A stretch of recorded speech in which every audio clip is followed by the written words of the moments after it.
some time to be with us today. It's really my pleasure to spend about the next hour or so with all of you talking about a couple of related topics that are central to how I've been spending a lot of my time actually the last few years, and a couple of things that I'm very passionate about, which is trying to understand the role for HR leaders, how that's emerging and changing, particularly in the context of some things that are happening around the future of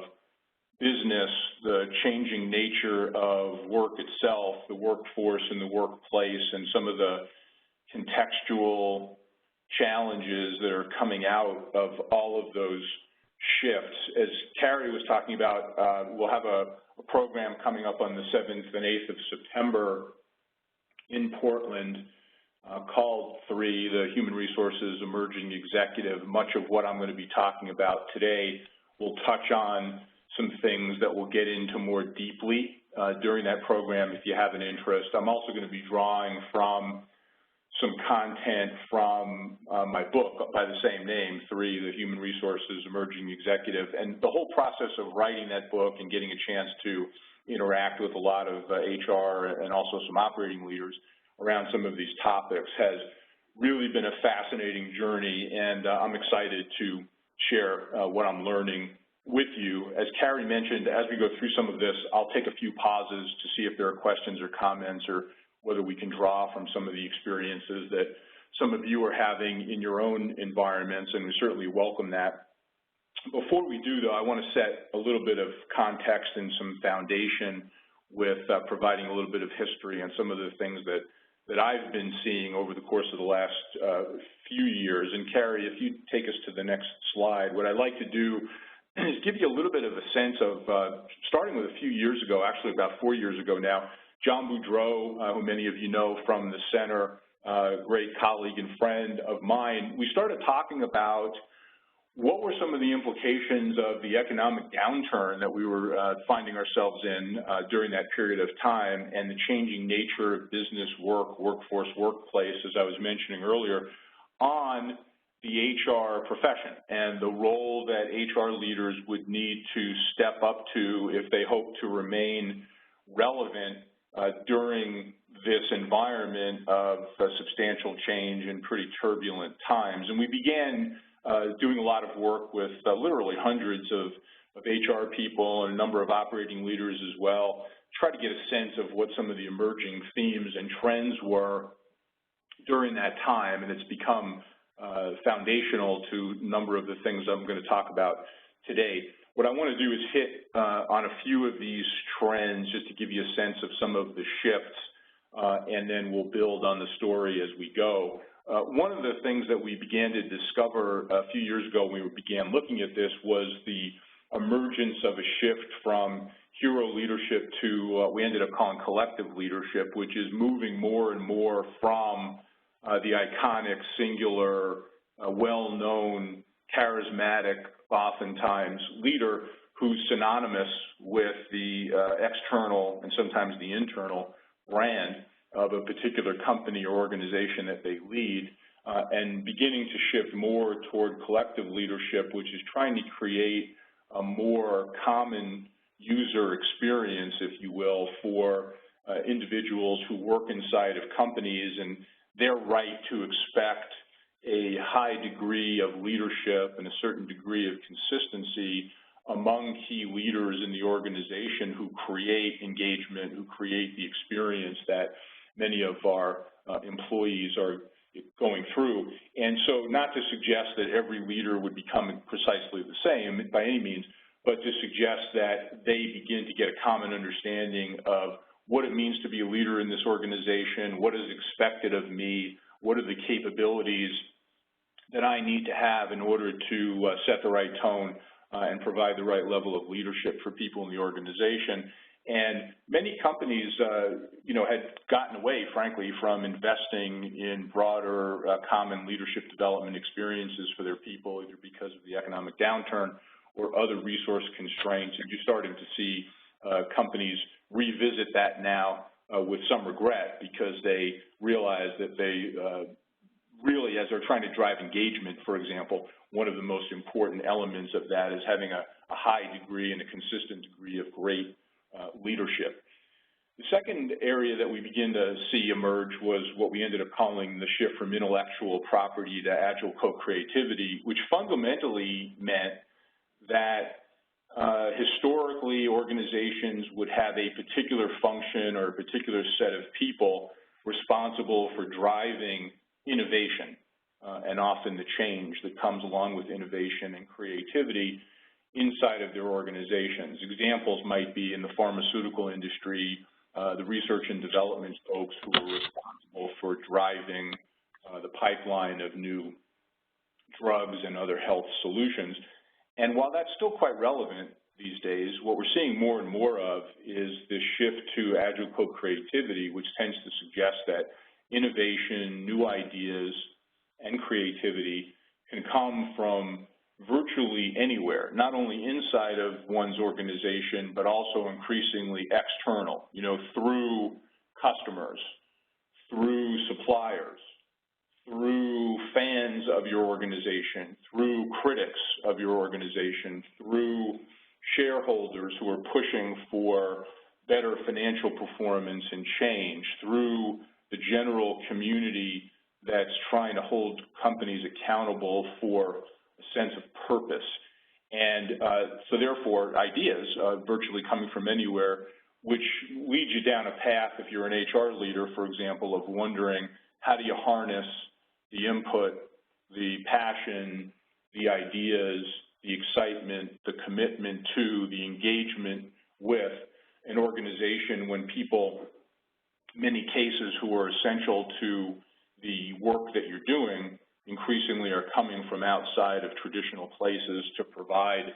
that level of engagement and creativity. And we'll come back to this concept a little bit later when we start talking about the changing nature of the traditional employment relationship.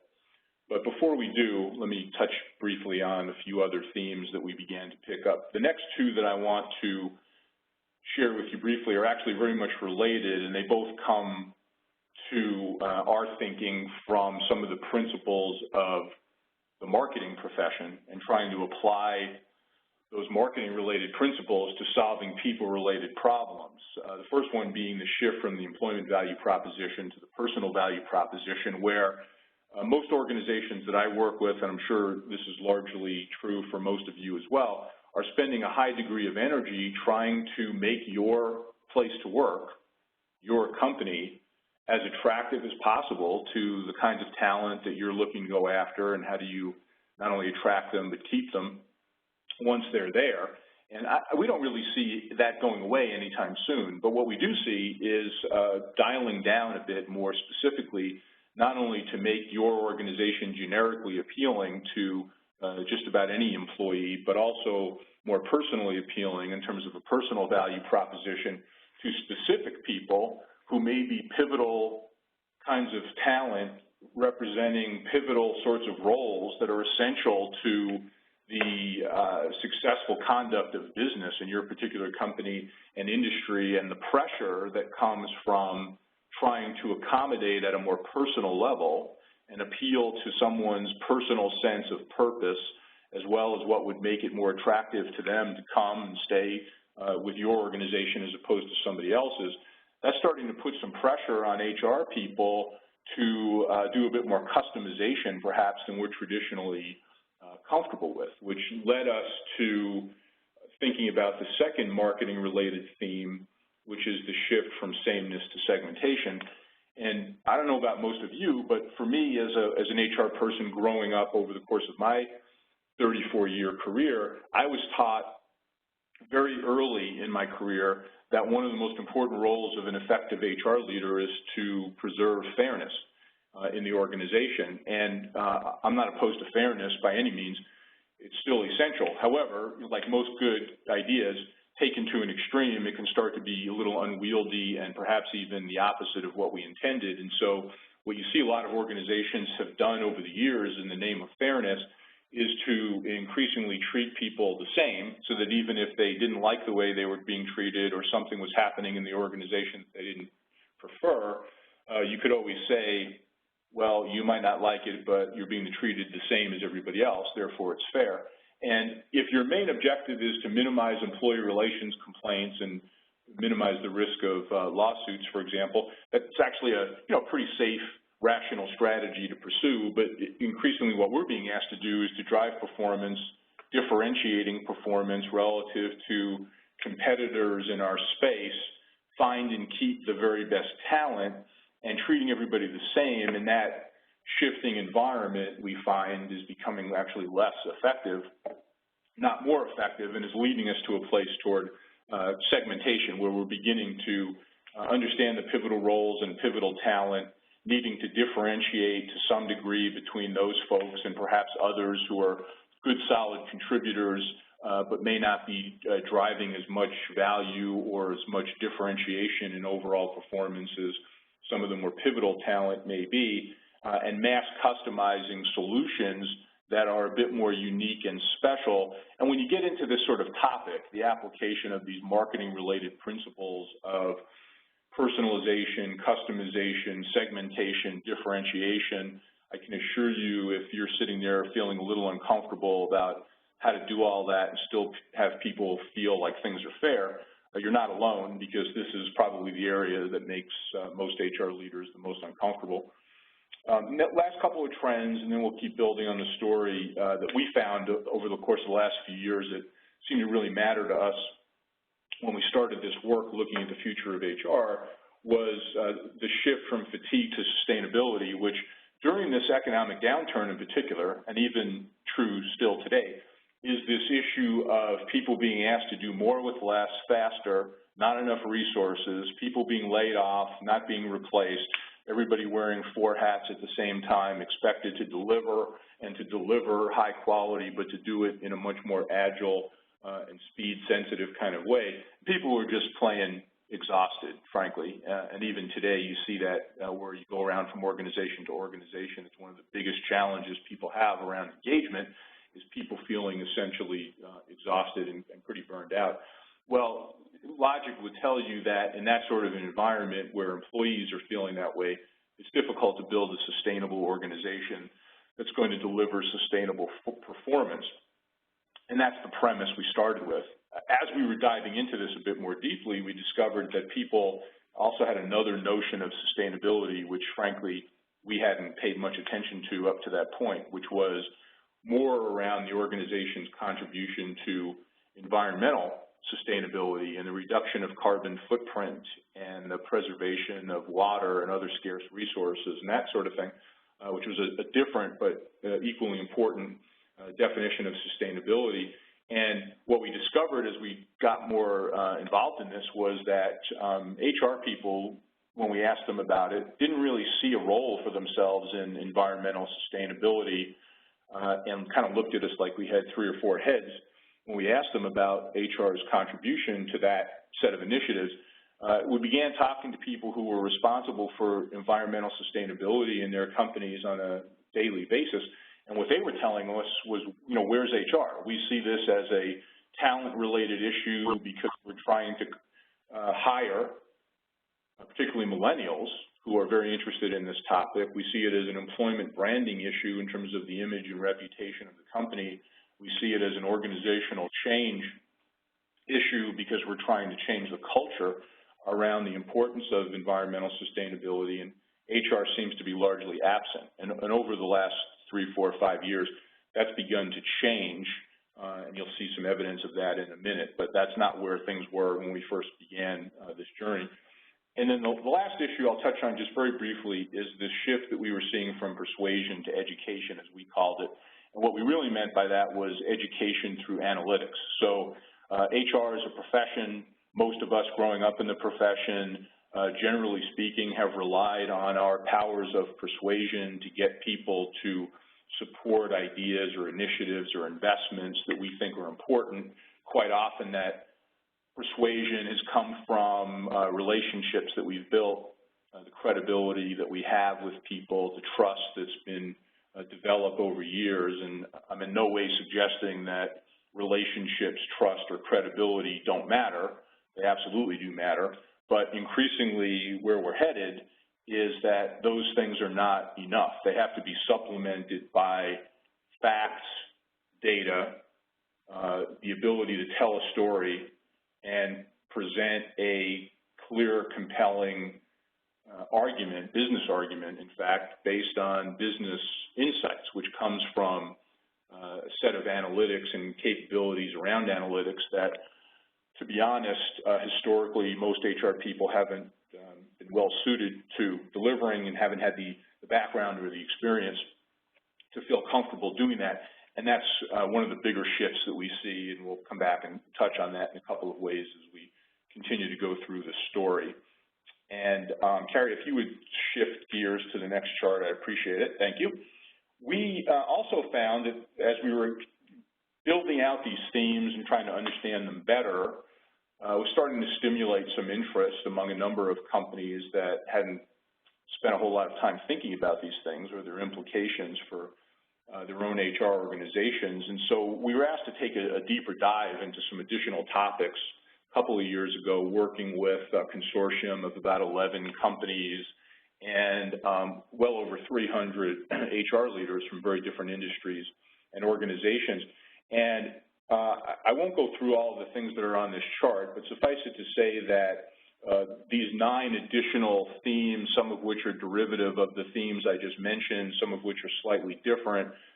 ranging all the way from what was happening around big data and gamification to what was happening with the advent of the use of personal technology and social media implications, were things that we started to dive into more deeply to get our arms around how many of these themes really would matter now and how many of them might be relevant in the future. And as a result of that work, including some survey work we did with these over 300 HR leaders, something began to emerge which we didn't really anticipate at first, but found quite eye-opening and fascinating. And I want to touch on that right now. So we're going to shift gears to the next chart. And let me explain to you what this began to demonstrate to us. So we looked at these 9 different themes, basically, and we asked these several hundred HR leaders to what degree the role of HR inside their organization now, in the present, was important and had arrived, and to what degree they were actually seeing evidence of having to deal with some of these themes on a daily basis, versus what are some things that maybe they'd heard about but were more emergent on the horizon. They were not yet facing them on any daily basis or any regular basis. And what you can see represented by the dark bars is the spread of what people felt like they were confronting now. So things like globalization and generational diversity on the far left were things that people were saying, hey, I'm living this every day. You know, either my business is global or we're competing against organizations that are global. Our supply chain is increasingly global. This is the world I live in. Similarly, generational diversity, you know, we're dealing with 4, maybe 5 different generations in the workforce at the same time, and we're dealing with all of the, both the beauty and the conflict that comes from having all of those different perspectives in the workplace at the same time. Likewise, if you look over to the far right, things like gamification and big data were things that people were saying, yeah, you know, I've heard of it, I've read a few articles about it, beginning to hear more people talking about it, but I'm not really personally experiencing this both in my company and even more specifically in the HR role that I play. This is not something that is really all that relevant yet, even though it might be emerging on the horizon. We then began to ask people, building on those same sets of questions, well, given where things are today, if you imagine yourself 3 to 5 years and beyond, where you're at today, how important would it be for HR to have an active role in each of these areas over the next 3 to 5 years and beyond, and for you to become more expert and knowledgeable in these particular areas? And that's what's represented by the gray bars here, the lighter colored bars. So if you look at these, you might jump to the conclusion, as we did, that there's obviously a much higher aspiration to be belong at, knowledgeable about, and actively involved in all of these things, and essentially at the same time, over the same time period. And it left us with a question that we've been examining really ever since, which is, even if you wanted to be equally good at and relevant in and contribute to each of these 9 areas, could you become expert enough, fast enough to be able to contribute in a way where you'd be relevant, given the emphasis on speed and agility and driving performance that most organizations are expecting of this? And the conclusion increasingly that we've been coming to is, even if you aspire, and the aspiration is certainly a noble thing, to be great and knowledgeable about and involved in all these things, you couldn't really be. And if you added it to the other 39 things that most HR competency models would say that HR people need to be great at in order to contribute, it's a pretty daunting task to expect people to become equally good at and involved in all of these different areas. And so,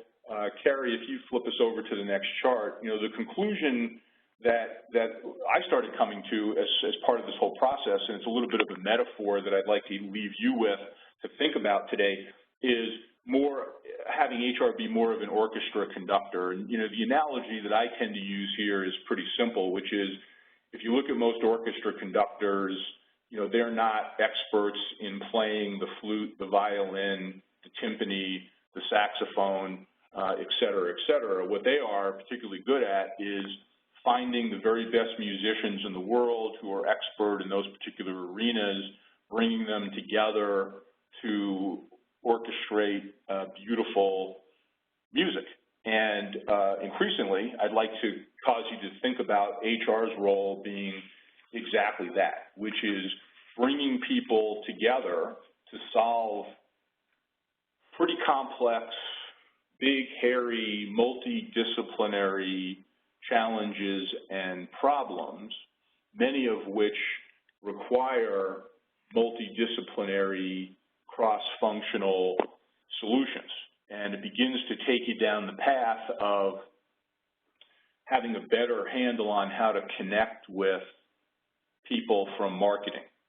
and from supply chain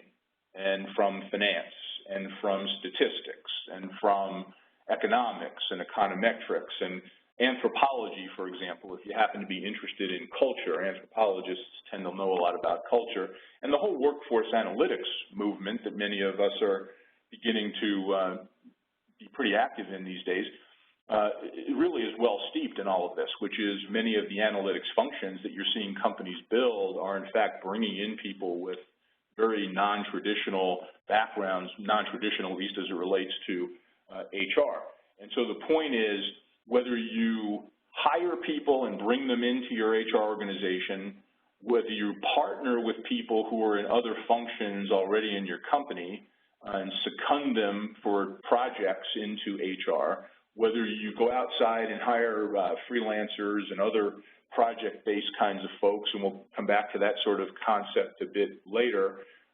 there are multiple ways to partner with people who have expertise that's not currently resident in the HR profession, and increasingly we're going to have to do that and frankly feel good about it, not feel bad about it, that we don't have that expertise in HR, because most organizations don't have the time or the patience to wait for us or any profession to become expert at all the things that the organization needs of us,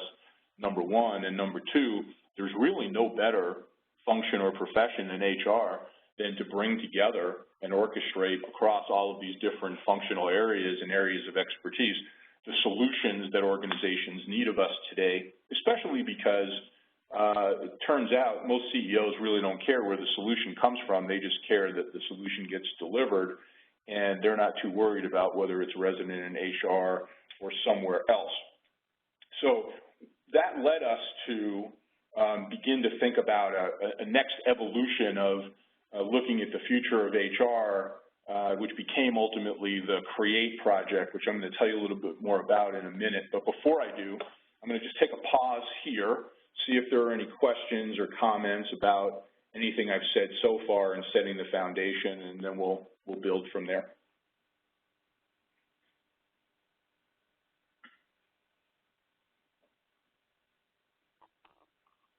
So anyone that wants to speak out loud, feel free to click the raise hand button, or we'll give you a minute also if you want to type your questions in the chat box.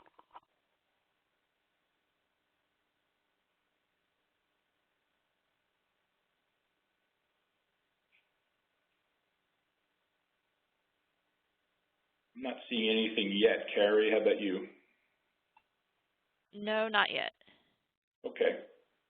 I'm going to assume then we're good for the moment. I'll keep building out the story, and we'll take a couple of other opportunities for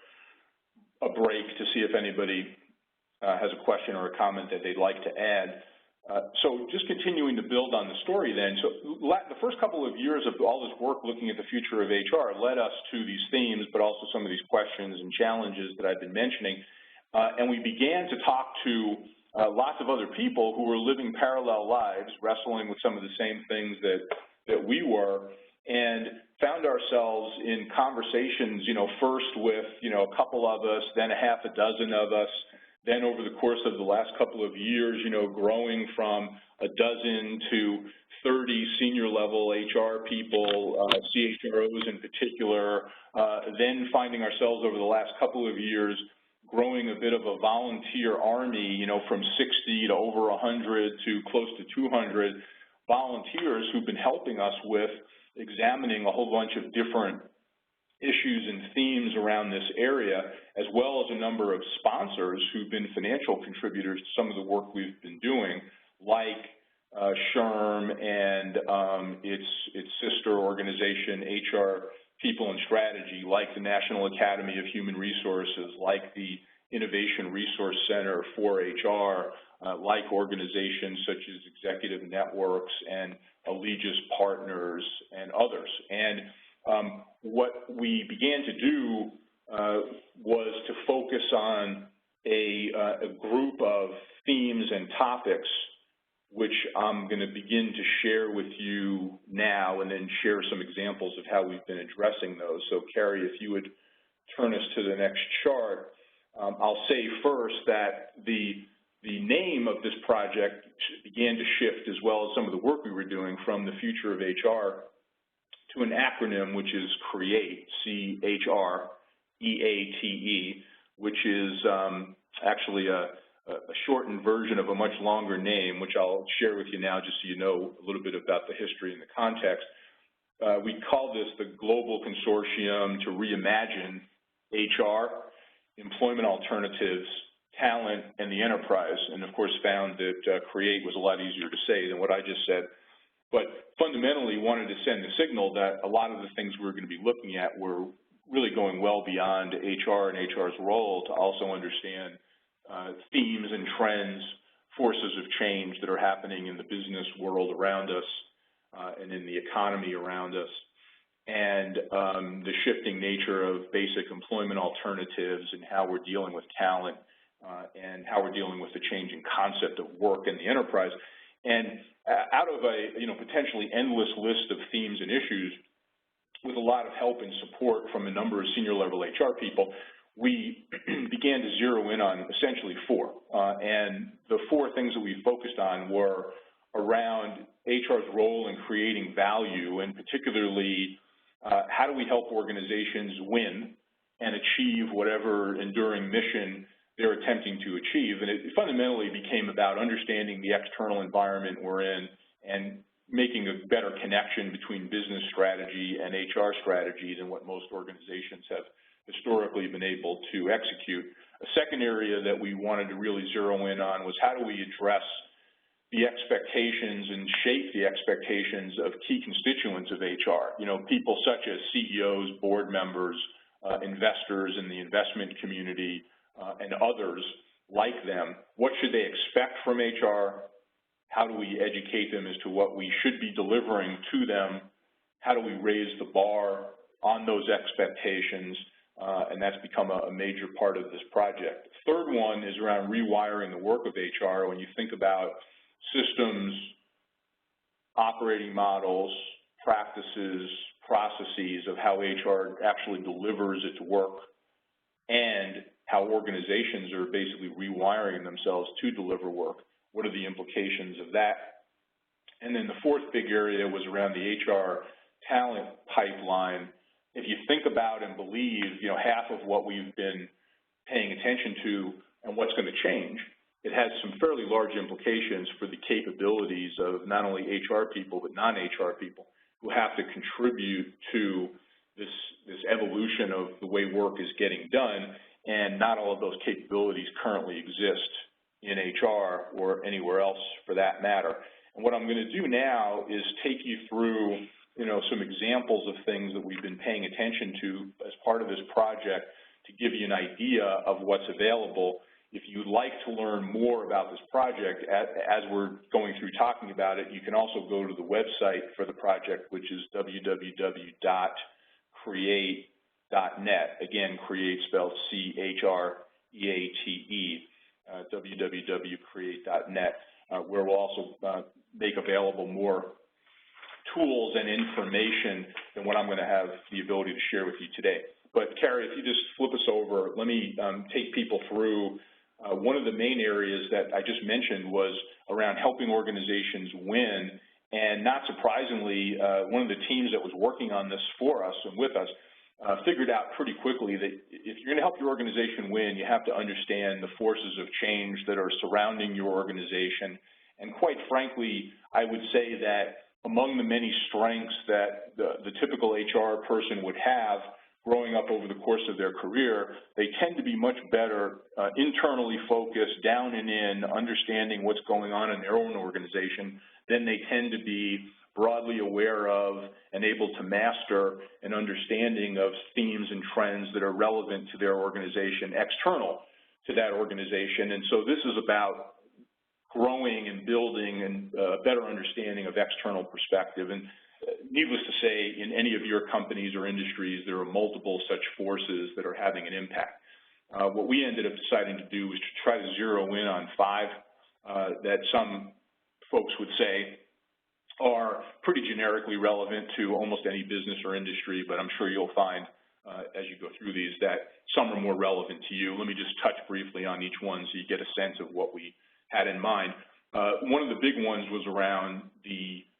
evolution, if you will, of technology and technological change. And the way that I tend to think about this, just as an example, is the computer industry. And if you look over the relatively short life of the computer industry, we've had this evolution from the mainframe to the desktop to the laptop to the handheld to the wearable to the injectable to the ingestible device, all the time getting smaller, faster, more powerful, less expensive, and more connected, frankly, to the human body. And,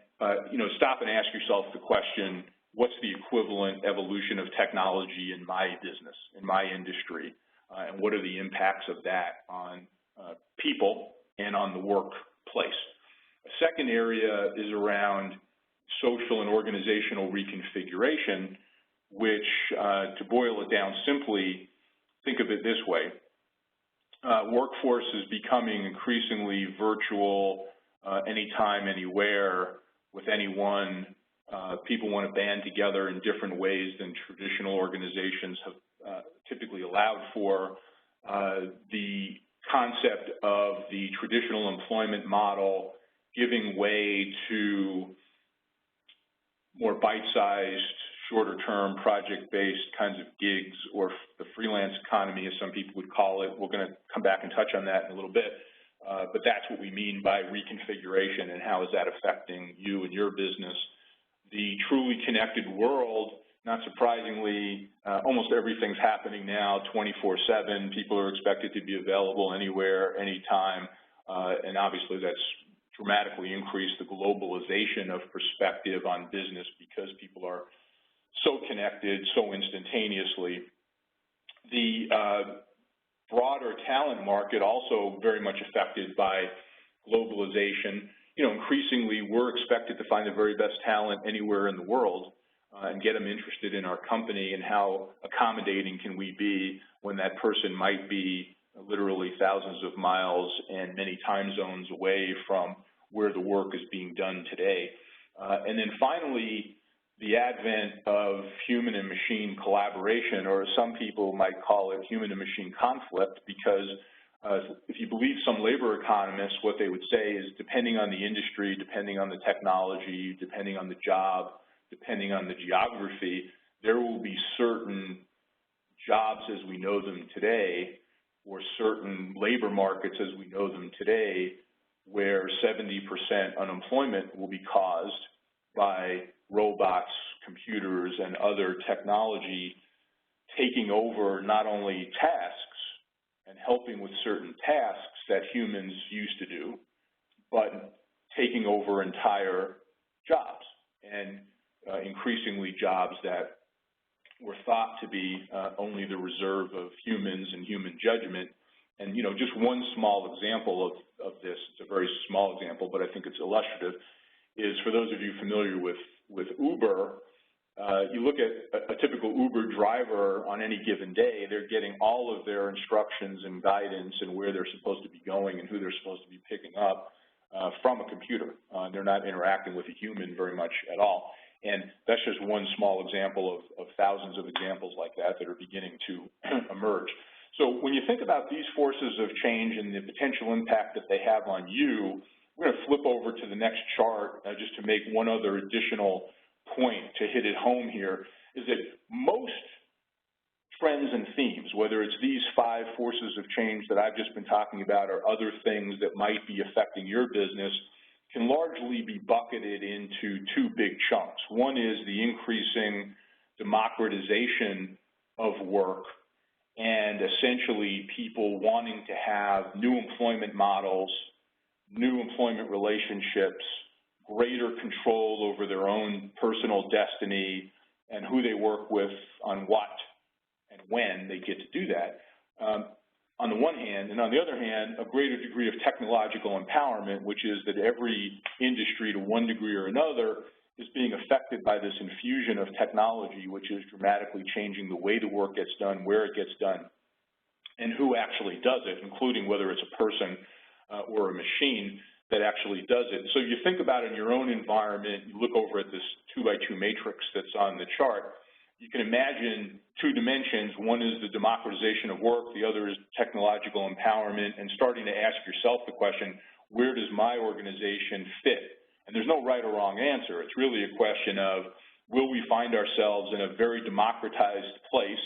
in terms of how work's getting done, and will we find ourselves in an increasingly technologically driven place? And to the degree that I'm in that quadrant of being highly technologically empowered and highly democratized, how does that change the work?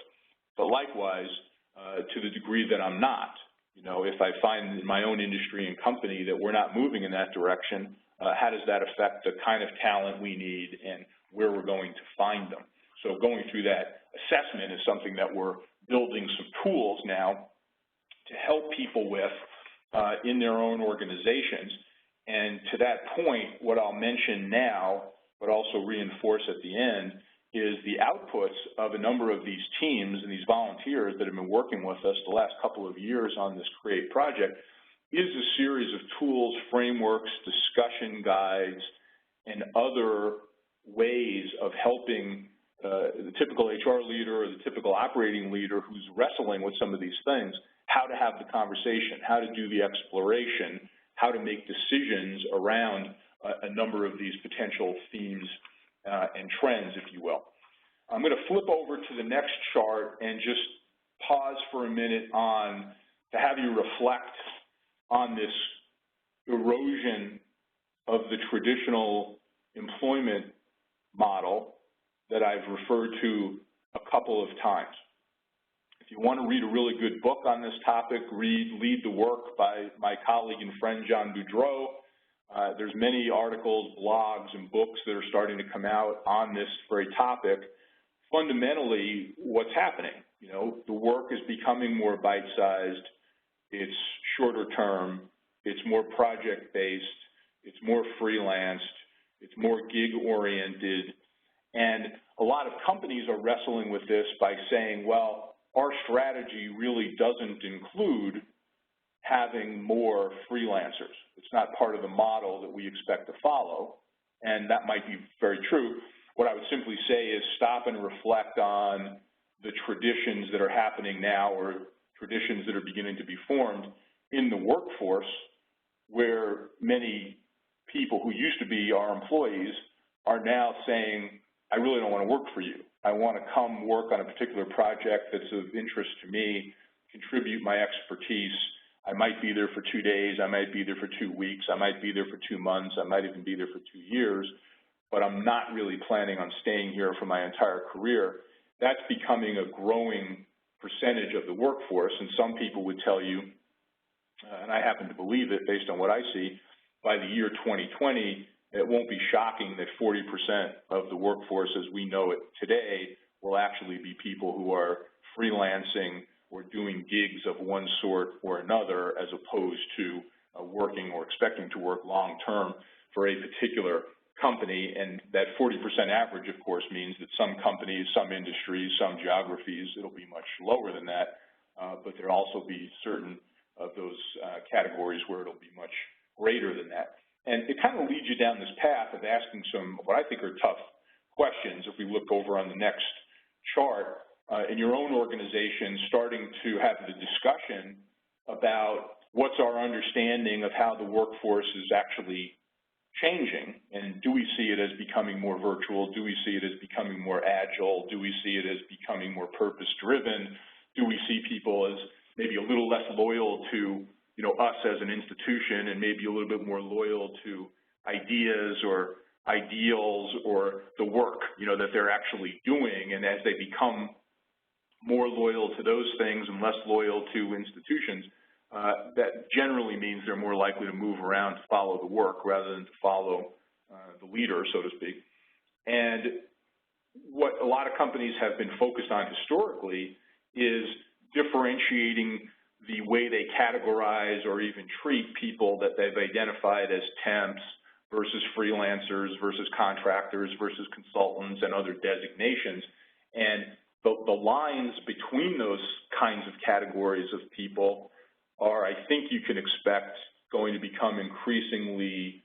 blurry, but somebody needs to be the decision maker and have a set of tools around deciding how you actually bring those various types of people in, and in what mixture and in what percentage and at what time. Which leads to a different question that I think many of us have wrestled with over the last maybe 10 years or so, is if you think about it today, what's the function inside of your own organization that's most often responsible for hiring and managing various kinds of temps or other freelancers or contractors? Quite often, that responsibility has been shifted, or in some cases abdicated, to supply chain management, procurement, because it's viewed more as a legal contract for a pretty non-strategic piece of work than it is as a talent issue for a very strategic piece of work. And so I would suggest that we as HR people are going to have to get back in the game of at least partnering with supply chain procurement, if not taking back responsibility for managing those relationships for all of those giggers who are out there who are interested in coming to work for us, but not necessarily interested in working through the supply chain organization to do it. And as you're going through those debates with yourself and your peers, starting to try to be a little bit more planful about, well, what percentage could we actually see ourselves employing, if you will, people into our workforce who are actually not employees. And, whatever baseline you're starting at today, whether it's 5%, 10%, 30%, or 40%, do you imagine that going up, going down, or staying the same, and what are the implications that might have for you, particularly as you're thinking about the kinds of jobs that these freelancers can actually do and should actually do in your organization? Many companies are finding that they're moving up the food chain from contracting out, if you will, things that seem to be fairly non-strategic, even though they have to get done. Examples would be hiring security guards who are not your own employees, but yet they represent you by sitting at the front desk of your lobby, and everybody interacts with them when they walk in the door to the building, versus people who are actually doing work that is central to the delivery of your product or your service and building algorithms for your business, designing products or services, and that sort of thing,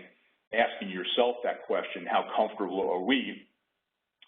not only allowing but expecting people to be in freelance kind of roles to do that stuff for us. And then finally, asking yourself within your own HR organization, are we really ready for this shift in the traditional employment model? And I will simply say, with all love and respect to the profession and everybody in it, because I'm a big fan and supporter and a product of HR myself, I would simply say we collectively are not ready because most of the practices, processes, policies that we have in place today do not really contemplate a reasonably high percentage of people as freelancers and doing gig work. They really contemplate trying to hire as many regular full-time employees as we can and then manage them under and through the policies that we have in place for more traditional employees. So let's going to build on that a little bit to say that there are some new capabilities that we're starting to see emerge that a number of our volunteers, and particularly one of our teams, helped us think through. We're going to flip over to the next chart. I'll just tell you briefly about a few of those as well. And essentially what we have been learning is that when you look at all of these different emerging trends and themes, it requires a different way of thinking about the capabilities that are necessary to actually meet the needs going forward. And we're going to just focus on 4 of these very lightly for now. And if you're interested more in this topic, like I said, we'll have more information available through our Create website and the platform that we're in the process of building. One is the organizational performance engineer, as we've come to call it. And this archetype really is about understanding these different diverse forms of employment, new ways of organizing the work, and how you expect people to collaborate that really do challenge and put stretch on the traditional ways that most organizations tend to organize work, align work, the organizational design things that we do, the traditional operating models that organizations have in place. Organizational performance engineers, if you will, as an archetype, are going to be needed to help us rethink much of that. A second kind of archetype is what we ended up referring to as the cultural architect and community activist, which is really much more about purpose and understanding the alignment between the internal purpose of an organization on the one hand and the external community interests and where society is going on the other hand, and trying to find the right alignment for that, right? So I think historically we've certainly worried a lot about organizational culture and employment brand, as I was talking about earlier, and making our organizations generically appealing for people. Now what we're finding is you've got to have a much higher degree of alignment around what is it that makes for connection to the fundamental purpose of the organization, why I might want to work here as an individual, how that fits with reshaping the image and brand and expectations of our organization externally. The third one we ended up calling Global Talent Scout, Convener, and Coach. And fundamentally what we've been thinking about in this particular arena is that the work is global, the search for talent is global, it's an increasingly connected world. We've got to find new and different ways to find the very best talent, to convene them, connect them, bring them together. It's got to be more agile. It's got to be more diverse than what we've historically done. And the life cycle, even though people might come to work for us for shorter periods of time, a la these gigs that we've been talking about, the capability inside of our own organization needs to be a little bit more oriented toward life and life coach and connection to the supposed balance between somebody's work life and their personal life, and trying to integrate those things together even if they don't find balance, and having the capabilities inherent in our own organizations to deliver that. And then finally, the fourth big one that we've been focusing on is around the trend forecaster and technology integrator. this is really about seeing around corners, understanding patterns,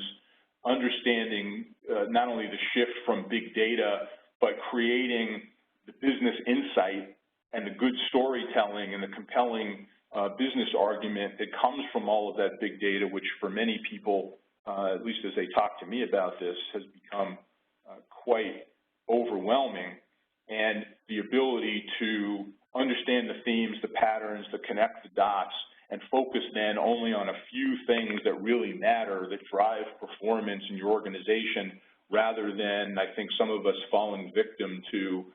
trying to improve our emphasis on analytics and therefore ending up with dashboards with 39 metrics on it that we're all tracking diligently, but we really don't actually have the time, other than reporting the data, to know what to do with all that information, what are the insights we should be drawing from them, and how do we drive change as a result of it. So let me stop there again, see if there's comments or questions based on what I've shared so far, and then I'll finish out the story. So there are a few questions in the chat box. Ian, do you want me to read them out? Yeah, why don't you just make sure everybody can see okay, them as well. I'll start with the older one. So the first one is, what about the overarching HR philosophy? Is there any change there? I think the biggest change, even though there are a number of things that stay constant, the biggest change from where I'm sitting is being able to change almost on a dime based on the analytical story and the themes and trends that we're seeing, and rather than denying the data, being able to say, this is where the world is going, it's happening pretty quickly, and we've got to shift gears as quickly as the world is, rather than, I think, we've been accused over the years of somehow resisting change, perhaps more so than most of the organization, in the name of preservation of culture. And while culture is important and preservation of the values of the organization are really important, I think increasingly the story for HR is how do you be more agile to respond to the themes that we're seeing happening, and how do you address them in a much more aggressive way. Okay, and the next question is, are you concerned about the quality of work that migratory employees produce? Well, yeah, I definitely think we need to be concerned about how do we still hold people accountable for, measure performance of, understand the longer-term impact of the work that's being done by people who are moving more rapidly and more frequently in and out of our workforce. So I don't think quality of work, we don't get a pass on that. Accountability, we don't get a pass on that. We're just expected to be able to measure, probably in more bite-sized ways, what somebody's contributing when they're there, and how do we stay connected to them in some way over the longer term to ensure that the longer-term quality that they're delivering is as good as it might have been had they, chosen to stay with the organization for 10 years. But I'll be perfectly brutally honest, I don't pretend to have the answer to that yet, because this whole idea of rapidly increasing percentage of the workforce being people who are freelancers and giggers does scare me as it relates to continuity, quality, connection to the culture of the organization, and commitment to, think about how do you manage engagement of a workforce. It's hard enough to do it when they're your own employees. It's much more difficult to do it when they're not your employees. The next question is, how do we get our business partners ready for this? All these questions matter, but if the business isn't ready to participate, it's all moot. Yeah, certainly can be. So I think what we're finding, including through the work that we're trying to do with this CREATE project, is how do we make better consumers of the work we're actually doing, which is why I was alluding earlier to the fact that in all of these areas where we've had volunteers and team members working with on this, we're translating all of the things that you've heard me talk about today, and many more that we haven't talked about today, into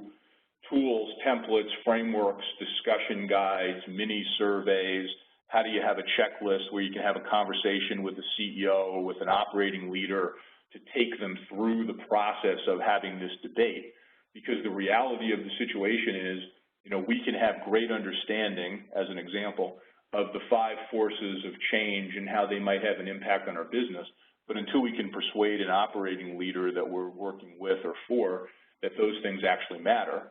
and that some of these trends are, whether they prefer them or not, are actually happening and going to happen, it's really difficult to get traction. So I very much resonate with the question, but I think the way we do that and will do that is through putting tools and education in the hands of our HR leaders to be able to have those kinds of dialogues with not only their peers in HR, but perhaps even more importantly, people outside of HR. Okay, and then has an understanding of neuroscience and making the organization more life-centric made it into any of your thinking around this? Yeah, for me, I certainly would not describe myself as an expert in neuroscience, but what I have seen and experienced through the CREATE project and many of the team members that we have who are much more expert in that space and knowledgeable about that space than I am, is that essentially everything that we're talking about comes back to what is it that resonates with an individual's sense of purpose, commitment, passion for,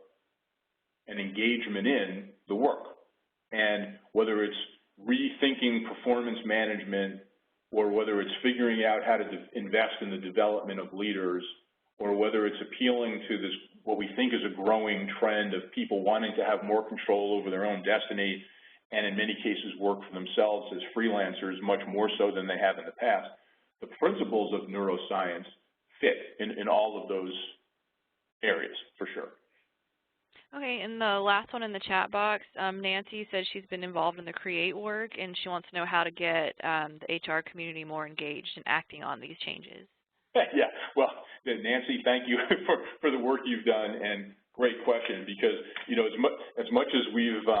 been excited about growing the project to now, almost a couple hundred people, there are thousands and thousands and thousands who are not. So the way that we're actually working on that now is, as we're moving on to the next phase of this project, as we speak, we're in the process of developing a platform, an online platform that will allow us to hang a lot of the content that I've been talking about today, plus much more that we didn't talk about, on it. It's all going to be open source and totally transparent, so anybody who wants to use it can use it. We're also, through that platform, going to have a feature which will enable people to basically connect with, mentor one another, find out who's an expert in or has shared interest in a particular topic. So we're going to educate people, essentially one person at a time, build the network over time, and give people the tools and the perspective that they need in order to work more effectively in this way. But I'll be the first one to admit, it's a long road and it's a lot of people, and there's only so many people you can get in a room at any given point in time, or even get on a webinar like this to begin to share that type of knowledge, which is why we're going to a technology-based platform that will give, over time, thousands of people access to what we've been talking about. Great. That's the last question in the chat box. There is, Anna G has her hand up. I do want to tell you that it's 10:01, and I know you have 3 slides left, so do you want to get back to your presentation, or I can unmute Anna? No, I think what we should do, especially, I want to be respectful of everybody's time. Let's take Anna's question. We'll have that be the last piece here. We'll send out the charts so people can have access to them if they want, but I'm certainly not going to try to go through a few more charts now in the time we've got to get everybody off the phone. So let's hear from Anna. Okay, Anna, you're on if you're still there. Yeah, but you actually answered my question. Thank you so much. Oh, okay. Okay, great. You're welcome. Well, so then given the time, as I want to be respectful of everybody's time, you need to jump off, let me just close it out with one final thought that kind of packages everything together that we've been talking about. If you're interested at all in how the profession is emerging and how the roles of HR leaders are shifting, think about it in the following way. Getting people more capable at external perspective getting people more capable at multidisciplinary perspective that draws on the expertise and lenses of other functional areas well outside of HR, and getting people more comfortable in a much more change-oriented, agile